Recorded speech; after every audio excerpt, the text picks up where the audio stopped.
ఏదేమైనా కూడా 2029లో మీ అందరి సపోర్ట్ తో జగన్మోహన్ గారిని ముఖ్యమంత్రి చేసుకోవడం కోసం వైఎస్ఆర్సీపీ కార్యకర్తలను నడుం కట్టి మన మీద ఎన్ని కేసులు పెట్టినా ఎన్ని ఇబ్బందులు పెట్టినా మేము వైఎస్ఆర్సీపీ జెండాను వదలమని చెప్పేసి ప్రతి ఒక్క కార్యకర్త కూడా జగన్మోహన్ గారి కోసం అండగా ఉన్న ప్రతి ఒక్క కార్యకర్త కూడా మరీ నమస్కారాలు.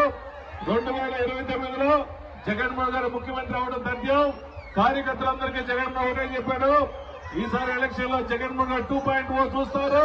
పేద ప్రజల కోసం అండగా ఉంటాడు, రైతుల కోసం అండగా ఉంటారు, మా అక్క చెల్లెల కోసం అండగా ఉంటారు. కాబట్టి అటువంటి నాయకుడు మన రాష్ట్రానికి కావాలని చెప్పేసి మరీ కోరుకుంటూ మన జిల్లాకి పొగాకు మీద పోరాటం చేసుకోవడం కోసం ఈ నెల చివరి కూడా జగన్మోహన్ గారు వస్తారు. కాబట్టి ఎవరు రైతులు అధైర్యపడదని చెప్పి మనస్ఫూర్తిగా కోరుకుంటూ సెలవు తీసుకున్నా. జై జగన్, జై జగన్.